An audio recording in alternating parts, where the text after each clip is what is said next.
सेहत संदेश के स्वास्थ्यचर्या में आप सभी दर्शकों का वैद्य अभिमन्यु भार्गव की तरफ से हार्दिक अभिनंदन और स्वागत करता हूँ। आज का विषय है कि गाल ब्लैडर की समस्या और स्प्लीन की समस्या का क्या है प्राकृतिक समाधान।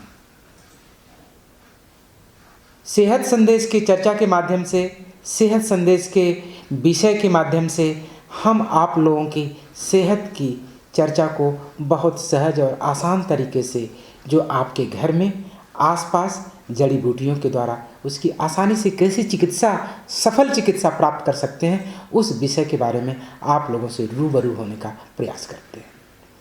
आशा करते हैं कि आप लोगों को सेहत संदेश का ये विषय और कार्यक्रम दोनों पसंद आएगा।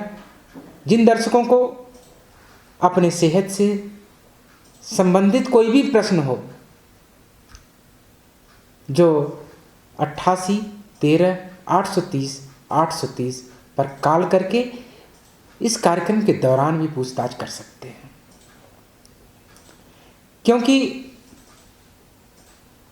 विषय बहुत हैं, समस्याएं भी बहुत हैं। समाधान की तरफ हम कैसे एक दूसरे से अवगत करा सकते हैं, एक दूसरे की ज़िंदगी में स्वास्थ्य की समस्याओं में क्या समाधान आसानी से मिल सकता है, उसको ज़रूर जानना चाहिए, क्योंकि वेद, आयुर्वेद और योग की परंपरा आपके जीवन में स्वस्थ और सुखी बनाने के लिए बेहद कारगर और सफल है।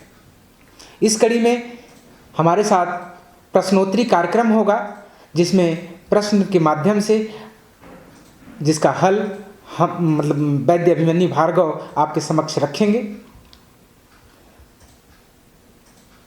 जिसको आप लोग जानें और समझें। डॉक्टर साहब, गाल ब्लैडर की सूजन का क्या कारण है?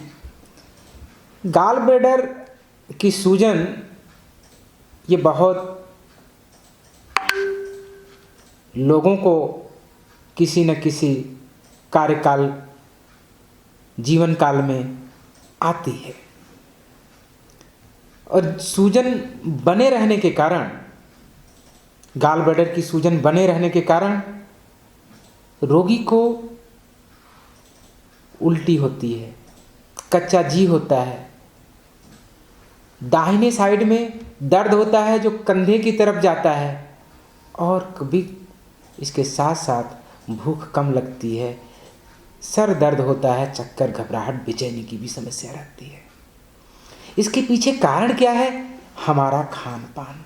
जब हम फैटी, तीखी, नमकीन चीज़ों का अधिक मात्रा में सेवन शुरू कर देते हैं, तो धीरे धीरे ये आपके गाल ब्लैडर को सूजन का कारण बन जाता है।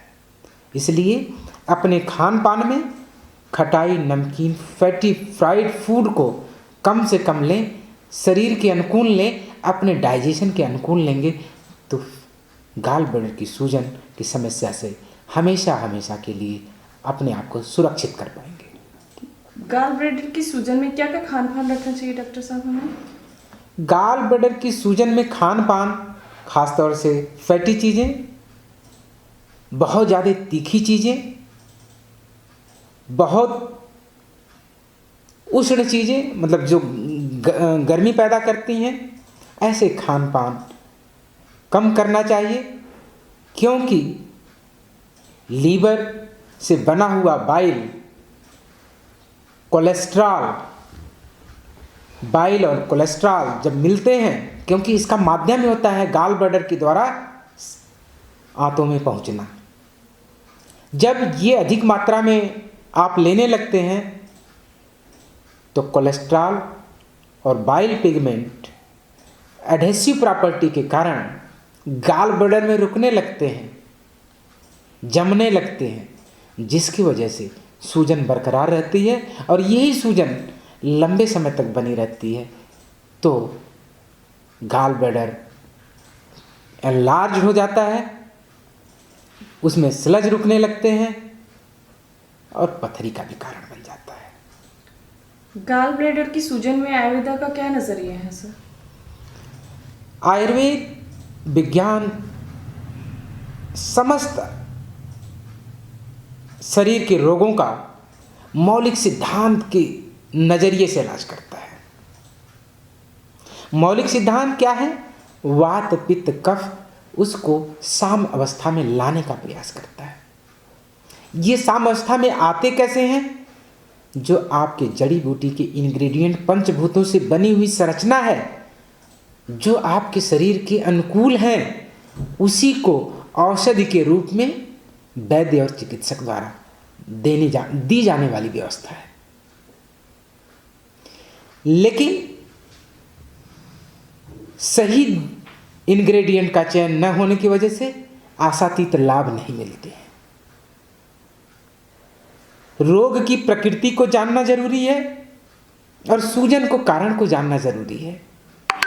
आयुर्वेद के दृष्टिकोण से कुटकी और मुलेठी, बहुत लोग इस इंग्रेडिएंट से चिर परिचित हैं। कुटकी बहुत कड़वी होती है, मुलेठी, इन दोनों का मिश्रण करके आधा चम्मच सुबह शाम अगर आप ले सकते हैं। कड़वी चीज़ से आप लेने में आपको कोई टेस्ट में बहुत ज़्यादा तकलीफ का और कड़वाहट से उसके परेशान नहीं होते हैं, तो निश्चित रूप से यह फार्मूलेशन गाल ब्लैडर की सूजन में बेहद कारगर है। और इसको गाल ब्लैडर की सूजन का एंटीडोट कहना भी अतिशयोक्ति नहीं है।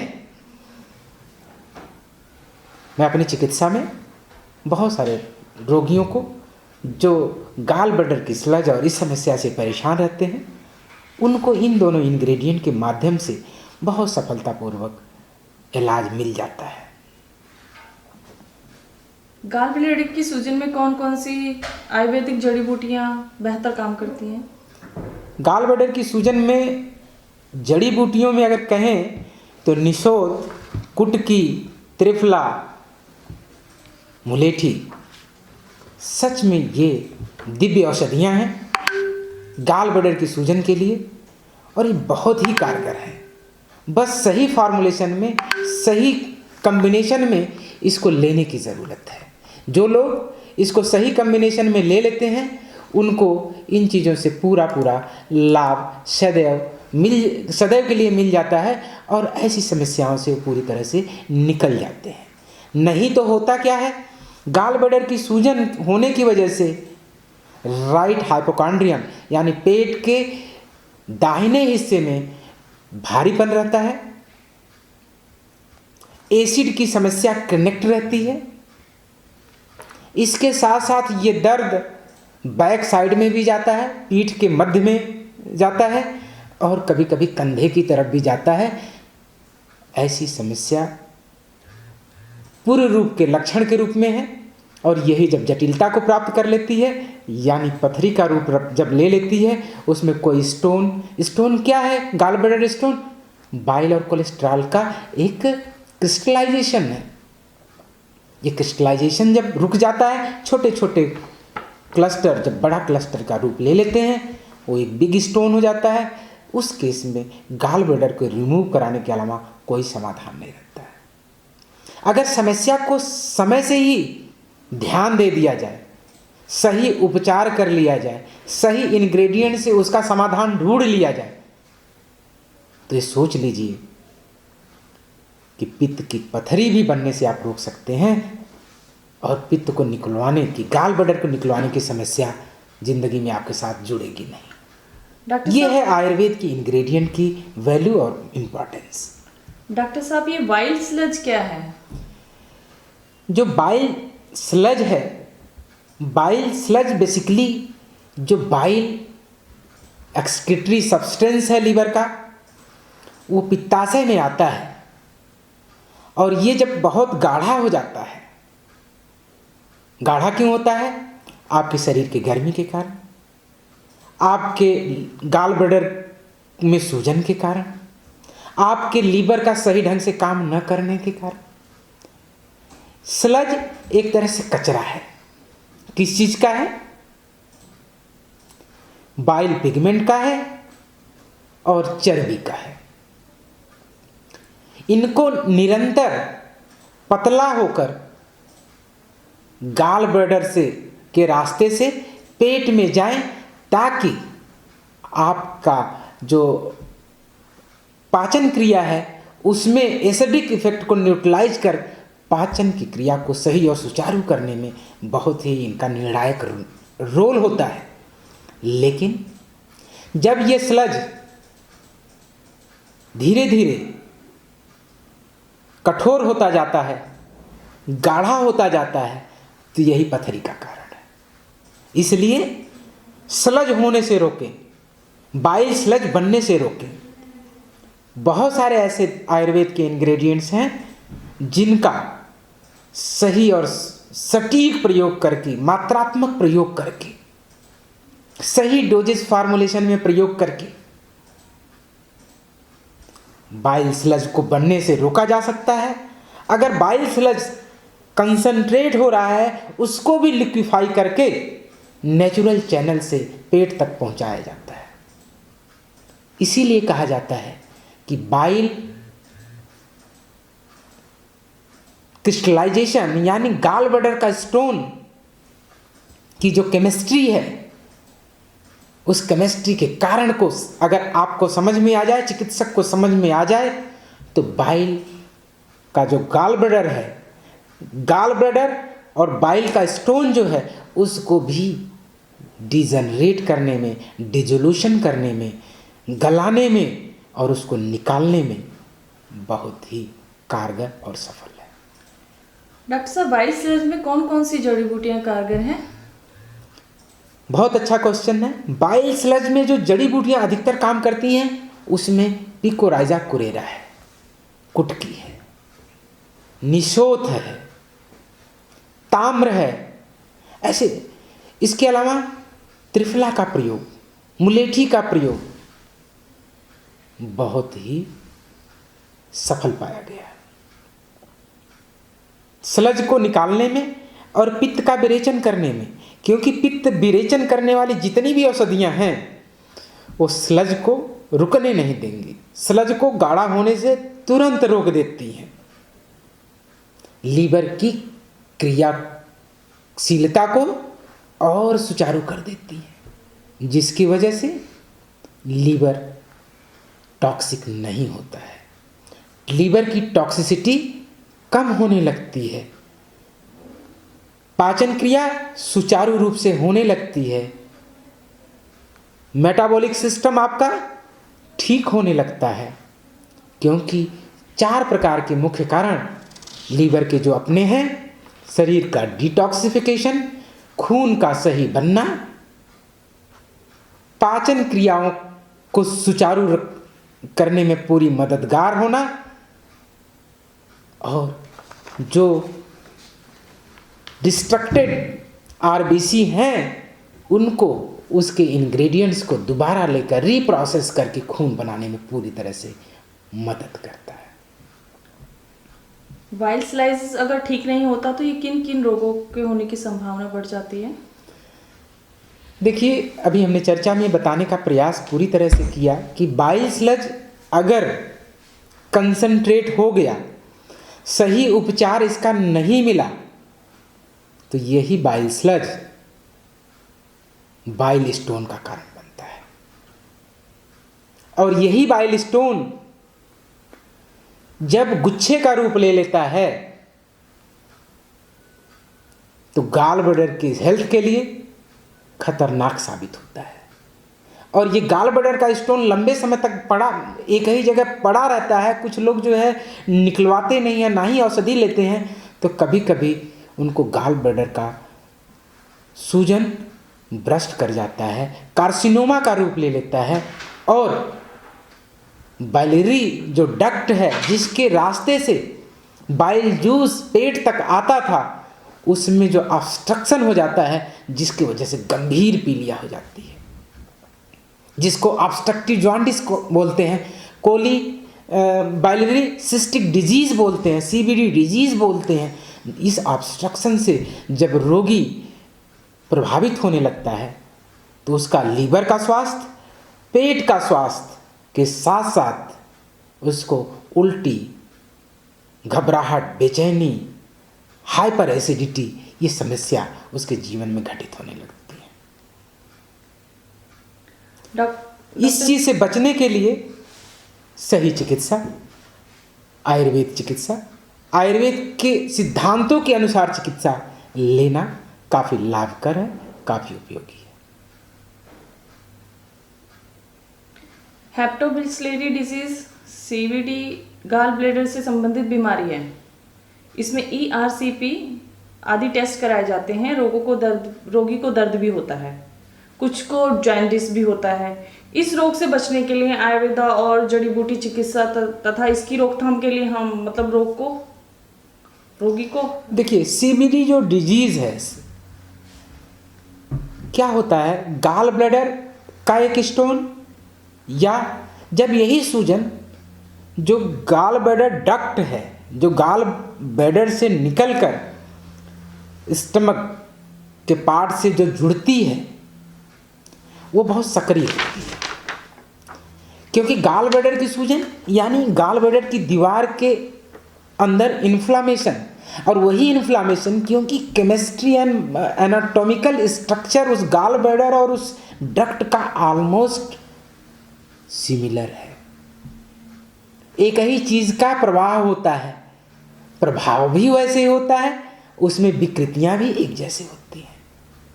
ये विकृति जब गाल ब्लैडर की स्लज और स्टोन फॉर्मेशन का गाल ब्लैडर में होने लगता है, जिसकी वजह से वही सूजन गाल ब्लैडर के बाइल डक्ट में भी शुरू हो जाती है, जिसकी वजह से वो पैसेज और नैरो हो जाता है, बैसिलरी डक्ट और सक्रिय हो जाती है, और वही स्लज वहाँ पर रुककर छोटा मोटा स्टोन डेवलप हो जाता है, जिसको बाइलरी स्टोन बोलते हैं। और यही बाइलरी स्टोन बन जाता है तो जो थोड़ा मोड़ा बाइल जूस का रास्ता बना हुआ था पेट में आने का, वो और अवरोध पैदा हो जाता है, जिसकी वजह से पीलिया बहुत जल्दी आता है, रोगी बहुत जल्दी परेशान होने लगता है, दर्द बहुत ज़्यादा होता है, असहनीय दर्द होता है, जिसमें इसके डायग्नोसिस के लिए ERCP टेस्ट कराया जाता है कि जो इन्फेक्शन का पॉइंट क्या है, और इससे गाल ब्लैडर के साथ साथ लीवर पर भी और क्या इसके दुष्प्रभाव हो रहे हैं, उस ऑब्स्ट्रक्शन को रिमूव किया जाता है। उस ऑब्स्ट्रक्शन को रिमूव करने से जो CBD डिजीज है धीरे धीरे कम हो जाती है। लेटेस्ट टेक्नोलॉजी में इसके बहुत अच्छे इलाज हैं। इमरजेंसी की दशा में आप ERCP और जो अच्छे टेस्ट हैं और उसको निकालने की जो प्रक्रिया है सुपर स्पेशलिटी हॉस्पिटल में, उसका ज़रूर पालन करना चाहिए, इमरजेंसी से बचना चाहिए। लेकिन अगर पैथोलॉजी का पहले ही बनने से रोक दिया जाए आयुर्वेद के मौलिक सिद्धांतों से, आयुर्वेद की गुणकारी जड़ी बूटियों द्वारा, बेहतर फार्मूलेशन द्वारा, तो चिकित्सा आसान हो जाती है, रोगी को बहुत सारा कष्ट नहीं झेलना पड़ता है। दिन दैनिक जीवन में एक दो इंग्रेडिएंट शामिल कर लेने से भयानक और गंभीर होने वाली समस्या ठीक हो जाती है। लीवर भी सुरक्षित, गाल ब्लैडर भी सुरक्षित, डक्ट भी सुरक्षित। ये सोच लीजिए कि गाल ब्लैडर और बाइल डक्ट पर जो हमारा ये एपिसोड सेहत संदेश का कार्यक्रम है, एक मैसेज देने के लिए है कि सचमुच वो आयुर्वेद में ऐसे बेशुमार कीमती और बेहतर इंग्रेडिएंट हैं जो गाल ब्लैडर की इन्फ्लामेशन, डक्ट का इन्फ्लामेशन और उसके अवरोध की जो पैथोफिजियोलॉजिकल कंडीशंस हैं उसको बिल्कुल क्लियर आउट किया जा सकता है। रोगी बहुत एडवांस फेज में आता है क्योंकि रोग की बनने की प्रक्रिया बहुत धीरे धीरे होती है। रोगी दुख का अनुभव तो करता है, लेकिन उसकी नेग्लिजेंस कहीं ना कहीं उसकी गंभीर समस्या की तरफ ढकेल देती है। जब इमरजेंसी की पोजीशन आ जाती है, उस समय आयुर्वेद थोड़ा आपको तत्क्षणात चिकित्सा देने में उतना कारगर नहीं हो पाता है। लेकिन आप अगर स्वस्थ रहना चाहते हैं, अपने जीवन में रोगों के प्रॉब्लम्स का अधिकता से बचना चाहते हैं, अपने जीवन को स्वस्थ और सुरक्षित, तन मन को स्वस्थ और सुंदर बनाए रखना चाहते हैं, तो निश्चित रूप से आयुर्वेद एक आपके जीवन का अद्भुत विज्ञान है। और इस विज्ञान के आधार पर जो जड़ी बूटियां हैं जड़ी बूटियों का फार्मूलेशन है और कुशल वैद्य से निरीक्षण, नाड़ी परीक्षण और उसका सही ढंग से मूल्यांकन करके इलाज लेने से, इलाज कराने से आपकी बहुत ही समस्याओं का समाधान आसान मिल जाता है। कष्ट से भी बच जाते हैं, अधिक धन लगाने की भी ज़रूरत नहीं होती है, घर वालों को भी परेशान होने की ज़रूरत नहीं होती है, काम भी आसानी से हो जाता है और स्वस्थ भी आप पूरी तरह से प्राप्त कर लेते हैं। डॉक्टर साहब, नाड़ी की जांच द्वारा गाल ब्लैडर की स्वाभाविक क्रिया को नब्ज से जाना जा सकता है? बिल्कुल। जो नाड़ी परीक्षण की प्रक्रिया है, ये एक विज्ञान और कला दोनों है।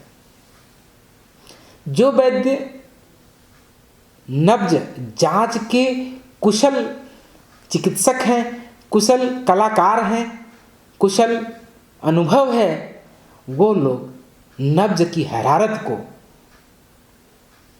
देखकर, फील करके, उसकी स्पाइक्स को, स्पंदन को महसूस करके बता देते हैं कि गाल ब्लैडर या अमुक अंग या पर्टिकुलर आर्गन, गाल ब्लैडर और लीवर किस तरह से पैथोफिजियोलॉजिकल कंडीशंस को फेस कर रहा है।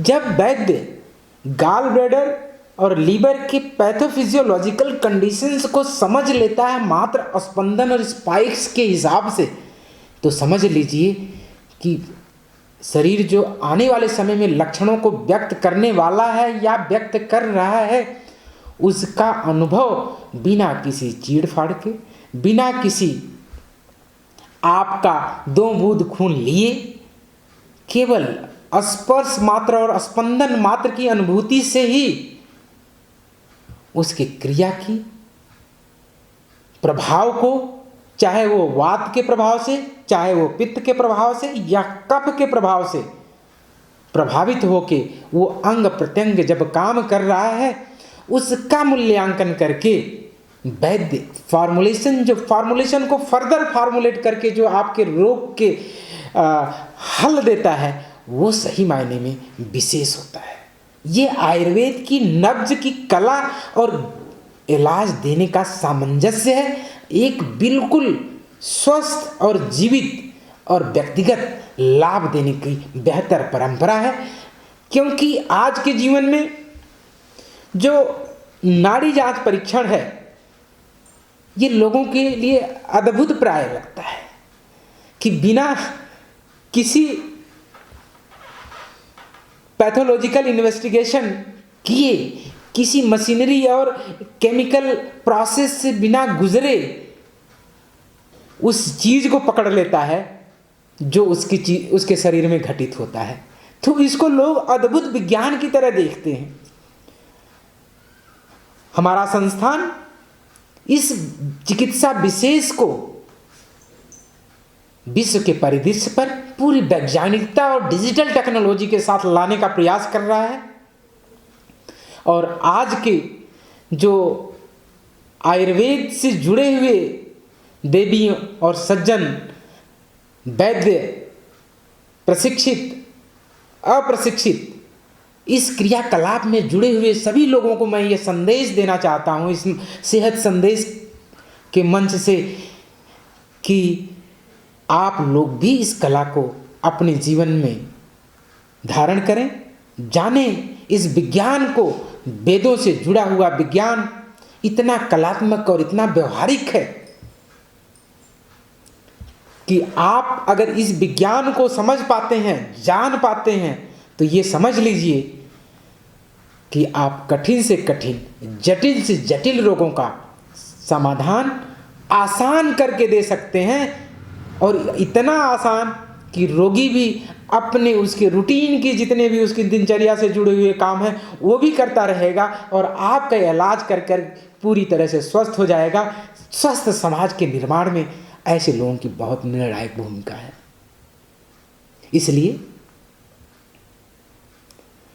भार्गव आयुर्वेदा संस्थान ऐसी मुहिम भी चला रहा है कि जो आयुर्वेदिक ग्रेजुएट्स हैं, आयुर्वेदिक इंस्टीट्यूशन हैं, जो नए ग्रेजुएट्स निकल कर आ रहे हैं, उनको भी इस कला से, इस इसका प्रशिक्षण दिया जाए, उनको ज्ञान कराया जाए, जिससे कि वो, क्योंकि जो शास्त्रों की बात है व्यवहारिक उसको तो पढ़ते हैं समझते हैं, लेकिन उसका कोऑर्डिनेशन, उसका रोगी पर लाभ हित की कल्पना से उसका सामंजस्य बैठाने में थोड़ा देरी हो जाती है, विषमताएं आती हैं, कठिनताएं आती हैं, जिसकी वजह से आयुर्वेद से जुड़े हुए लोग आयुर्वेद की चिकित्सा कार्य में करने में डरते हैं और उनको ऐसा लगता है चीज़ें बिखरी हुई हैं, विकीर्ण अवस्था में हैं, उसको समायोजित करते करते उनको कठिनाई का आभास होने लगता है, जिसकी वजह से वो अपने आप को असहज महसूस करके आयुर्वेद चिकित्सा से थोड़ा दूर हटने लगते हैं। आयुर्वेद चिकित्सा की बजाय वो सोचते हैं कि लक्षणों के आधार पर चिकित्सा दिया जाए, उसमें जल्दी रोगी को भी लाभ होता है और वैद्य को भी होता है, जो ठीक नहीं है। तत्कालिक चिकित्सा के लिए लक्षणों की चिकित्सा अच्छी है, क्योंकि सभी चिकित्सा का लक्ष्य एक है, सबको अच्छा स्वास्थ्य देना। लेकिन रोग की जड़ पर वार अगर संभव है तो वैदिक विज्ञान के फंडामेंटल प्रिंसिपल्स को ध्यान में रखते हुए जो व्याधि का विकार का चैनलाइजेशन है उसको ब्रेक करने की ज़रूरत है, उसको तोड़ने की ज़रूरत है, उसको काटने की ज़रूरत है। इसीलिए जब जो उसकी पैथोजेनेसिस है, उस पैथोजेनेसिस की प्रोसेस को एक एक काटते जाएंगे, उसको डिटैच करते जाएंगे और रूट काज को हटा दिया जाएगा। रूट काज चाहे वो आपके खान पान से आ रहे हैं, चाहे आपके अपनी लाइफ स्टाइल से आ रहे हैं, या कोई इंटॉक्सिकेंट की वजह से आ रहे हैं, या आपके बॉडी में ऑटो इम्यून के कारणों से आ रहे हैं, उस कारणों को सहजता से समझकर, सहजता से उसका मूल्यांकन करके चिकित्सा का प्रारूप जो विकसित होगा, जो चिकित्सा का प्रारूप डेवलप करके रोगी को कठिन से कठिन, जटिल से जटिल समस्याओं में आयुर्वेद विज्ञान के मौलिक सिद्धांतों का सही अनुपालन करते हुए, सही इंग्रेडिएंट का सिलेक्शन करके, नब्ज जांच करके, मतलब प्रकृति और विकृति के बीच का वो सामंजस्य और पैथोफिजियोलॉजिकल कंडीशंस को ध्यान में देकर दी गई दवा निश्चित रूप से कम समय में काम करती है। आयुर्वेद में यह नहीं कहा जा सकता कि सारा इलाज, सारी दवा बहुत देर से काम करती है। ये देर वाला शब्द इसीलिए आता है क्योंकि सभी चीज़ों का समन्वय कमज़ोर है। जिनके पास समन्वय स्ट्रांग है, कोऑर्डिनेशन सभी एस्पेक्ट पर, डायग्नोसिस, ट्रीटमेंट एंड उसका इनलाइन ट्रीटमेंट प्रोटोकॉल सिस्टम जिसका बहुत अच्छा है, वो कठिन रोगों का भी इलाज सहजता से करने में सफल हैं। इसीलिए भार्गव आयुर्वेदा संस्थान में आपको हमारे जितने भी ऑनलाइन प्लेटफॉर्म है, डिजिटल प्लेटफॉर्म है, उसमें बहुत सारी टेस्टिमोनी देखने को आपको मिलती हैं कि कठिनता से साध्य होने वाली बीमारियां जो 5-10 साल से लोग पीड़ित हैं, रोग उपचार करवाए भी लेकिन लाभ के भागीदार नहीं बने, लाभ की सफलता नहीं प्राप्त की, लेकिन भार्गव आयुर्वेदा संस्थान से इस चिकित्सा पद्धति के मौलिक सिद्धांतों पर इलाज करके आज वो अपने आप को स्वस्थ महसूस करते हैं। स्वस्थ हैं तभी उनका, क्योंकि उन्हीं की ज़ुबान, उन्हीं की व्यक्तिगत बात आपके सामने संप्रेषण का एक व्यवस्था, एक विधान रखा जाता है, जिससे आप लोगों को ये लगे कि आयुर्वेद में निश्चित रूप से वो बेशुमार संपदा है जो आपको स्वास्थ्य को चिरकालिक स्वस्थ देने में निश्चित रूप से अतुलनीय है। क्या लीवर और गाल ब्लैडर को नाड़ी परीक्षण से अनुभव किया जा सकता है सर? दर्शकों को ये विस्तार में बताएंगे आप? अभी इस क्वेश्चन का मैंने आपको जवाब दे दिया कि नब्ज की जांच द्वारा सभी अंगों का, gall bladder, liver, intestine, large intestine, small intestine, pericardium, colon, heart, liver, lung, spleen, इन सभी अंगों का नब्ज की स्पाइक्स द्वारा उसके दोनों का मूल्यांकन बड़े आसानी से किया जा सकता है। भार्गव आयुर्वेदा संस्थान इसमें बड़ी सफलतापूर्वक लोगों का मूल्यांकन करके इलाज देता है। पाचन क्रिया को सही और सुचारू रूप से चलाने के लिए लीवर, गॉल ब्लैडर और स्प्लेन सहायक आंगन हैं। इन तीनों के महत्वपूर्ण अंगों का क्या रोल है सर? देखिए, पाचन क्रिया को सही और सुचारू बनाए रखने के लिए, शरीर को, तन और मन को पोषण देने के लिए पाचन क्रिया का सुचारू और दुरुस्त रहना बहुत ही जरूरी है। अगर ये जिसका सिस्टम कमज़ोर है उसकी सभी शरीर के टिश्यूज कमज़ोर होने लगते हैं, रोगग्रस्त होने लगते हैं, तकलीफ़ों का सामना करने लगते हैं। अगर उनसे बचना है तो पेट को पहले ठीक रखना है। इस प्रकार से समझने का प्रयास करें कि सप्लाई चेन जो है, आपके फूड की सप्लाई चेन, जो आप आहार लेते हैं उसकी सप्लाई चेन सभी टिश्यूज को केवल आहार के सही पोषण से ही शुरू होती है। जिसका अच्छे इंग्रेडिएंट्स लेने के बाद भी पाचन क्रिया सही और सुचारू नहीं होती है, कमज़ोर रहती है, जिसके फलस्वरूप जो एक्सट्रैक्ट बनना चाहिए वो नहीं बन पाता है। इसीलिए इंटरमीडिएट मेटाबोलाइट्स बनकर आज की समस्या में आप देखते हैं कि बहुत लोग जो है सब कुछ सही आहार लेते हैं, खान पान भी सही करते हैं, उनको क्या समस्या रहती है? कोई कहता है मेरा यूरिक एसिड नहीं कम होता है, कोई कहता है मेरा कोलेस्ट्रॉल बिगड़ा रहता है, रोज़ दवाई खाता हूँ फिर भी ठीक नहीं रहता हूँ। इसका मतलब उसको समस्या उस धातु में तो हो रही है, रक्त धातु में उसका रक्त धातु कंसंट्रेट हो रहा है, रक्त धातु में इंटरमीडिएट मेटाबोलाइट्स डिपॉजिट हो रहे हैं, लेकिन वो जा कहाँ से रहे हैं? जा कहाँ से रहे हैं? आपके पेट की कमजोर पाचन शक्ति का कारण है। जिस व्यक्ति का पेट की कमजोर और कमजोर बना रहेगा वो इन दवाओं को लगातार सेवन करता रहेगा, तभी तक ये उसे लाभ पाएगा। कुछ समय के बाद दवा भी बेअसर हो जाती है, ऐसा लगता है कि दवा भी काम करना बंद हो जाती है। इसका मतलब यूँ समझें कि कोई अगर विकृति आपके शरीर में पैदा हो रही है और डिपॉजिट हो रही है और उसके बदले में उसकी रोकथाम की कोई आप चिकित्सा ले रहे हैं, तो आपकी बीमारी का थ्रेशहोल्ड यानी उसकी जो टॉक्सिसिटी का लेवल है वो ज़्यादा बढ़ता जाएगा, तो ली गई चिकित्सा कभी कभी फायदा नहीं करती है। इसलिए रूट काज को पर हैमर करें, रूट काज को एलिमिनेट करें, समस्याएं खुद ब खुद ठीक होने लगेंगी, क्योंकि दवाइयां केवल आपके सिस्टम को रेगुलेट करती हैं, अंगों को ताकत देती हैं, उनकी क्रियाशीलता और उनके कार्य स्वरूप और उनके जो है नेचुरल कार्य को अच्छी तरह से संपादित होने में पूरी मदद करती हैं, उनको ताकतवर बनाती हैं, उनके एंजाइम्स के सिक्रीशन को रेगुलेट करती हैं। लेकिन अगर आपके आहार और आपके पचाने की क्षमता और आपका लाइफस्टाइल ठीक नहीं रहेगा तो बीमारी जड़ से नहीं जा सकती। उसको जड़ से भगाने के लिए आप भी उतने जिम्मेदार हैं जितना आपका चिकित्सक और वैद्य, जितनी आपकी दवाई। बहुत सारे लोग केवल दवा खा लेते हैं और सोचते हैं कि सारी बीमारी चली जाए, ऐसा कदापि नहीं होता है।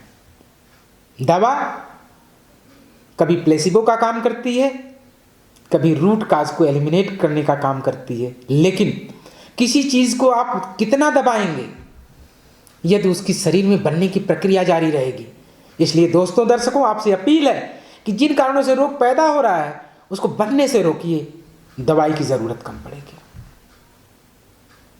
नहीं तो जिंदगी भर दवाइयाँ खाते रहिए, रोग को बढ़ाते रहिए। इससे क्या होगा कि जब शरीर की क्षमता, शरीर के रोगों को लड़ने की क्षमता, शरीर का एक तेजस ओजस, प्राण तेजस ओजस जैसे आपका शरीर का कमज़ोर होगा, वही बीमारियां जो बहुत छोटी और हल्की लग रही थी वही आक्रामक हो जाती हैं और वही दुख का कारण बनने लगती हैं। इसीलिए आप देखेंगे कि जैसे जैसे उम्र ढलती जाती है, जो लोग अपने लाइफस्टाइल और अपने खान पान के लिए जिम्मेदार और सहज और सजग नहीं है वो ज़्यादा बीमारियों के शिकार होते हैं। इसलिए बचें, कारण को समझें, कारण का सही निवारण करें, जिंदगी को आसान और सफल और स्वस्थ करें।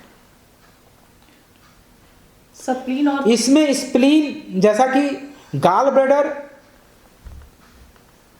और लीवर का समाधान और इसके रोग क्यों होते हैं, इनके क्या क्या कारण हैं, कैसे बचा जा सकता है, इस पे हमने लाइव सेहत संदेश के कार्यक्रम के माध्यम से आप लोगों तक हमने साझा कर चुके हैं।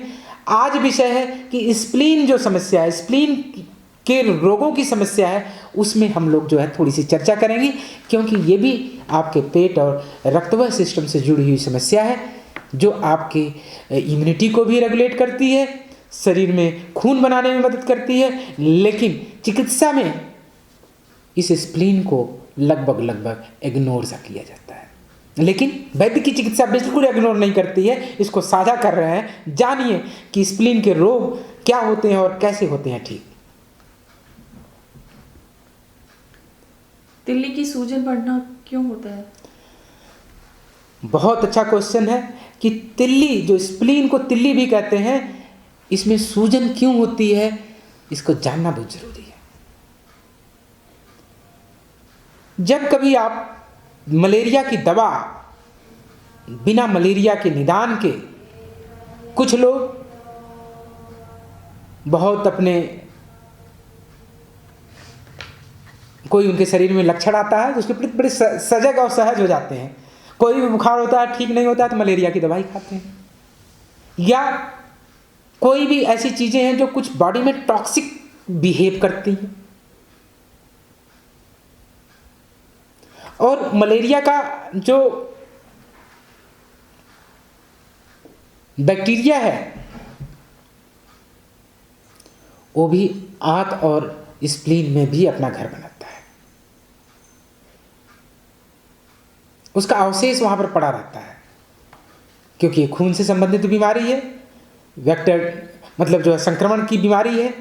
और इस संक्रमण में कहीं ना कहीं, क्योंकि खून जो आरबीसी आपका है वो 120 दिन के बाद उसका जीवन काल खत्म हो जाता है।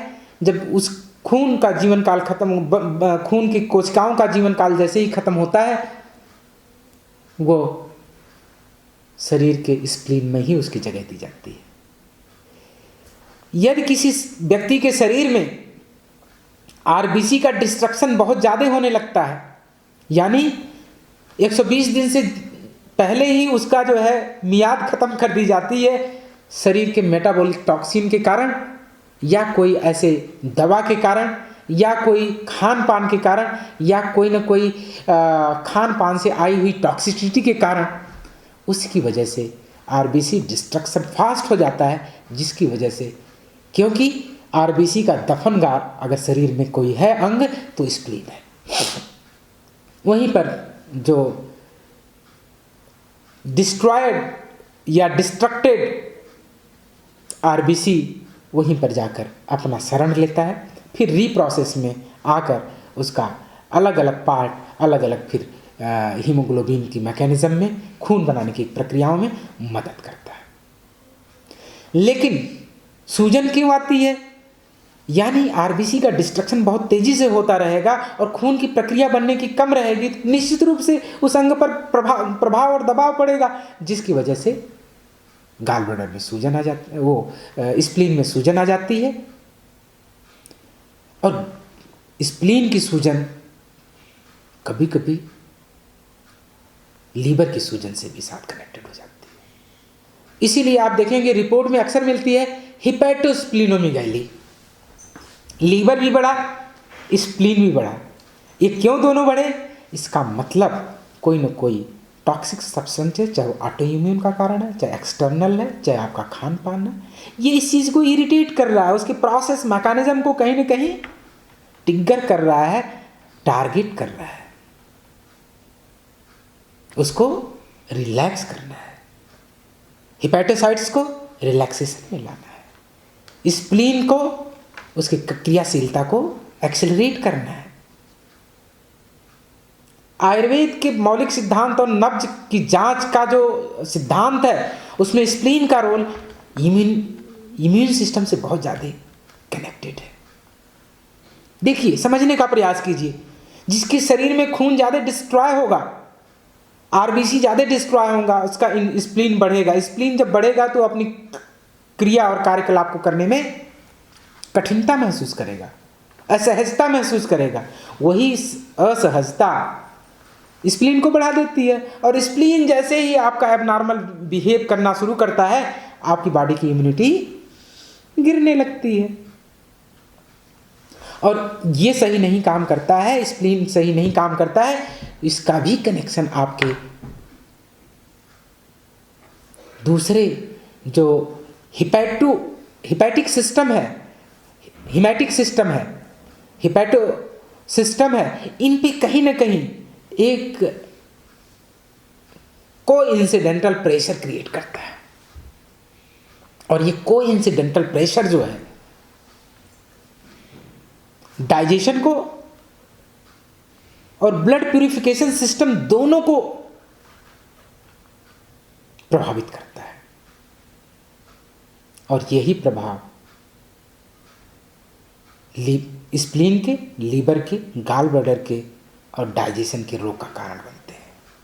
दर्शकों, विषय बहुत आसान है। विज्ञान के जो आयुर्वेद विज्ञान है, ये बहुत एक दूसरे से स्रोतस, चैनल्स, कनेक्टेड ऑर्गन्स और उसके जो है इस तरह से उसका व्याख्यान और इसकी पैथोफिजियोलॉजी का इस तरह से कनेक्शन है जो मॉडर्न से अलग है। Modern aspect of the pathology से बिल्कुल अलग है, लेकिन लक्ष्य एक ही है।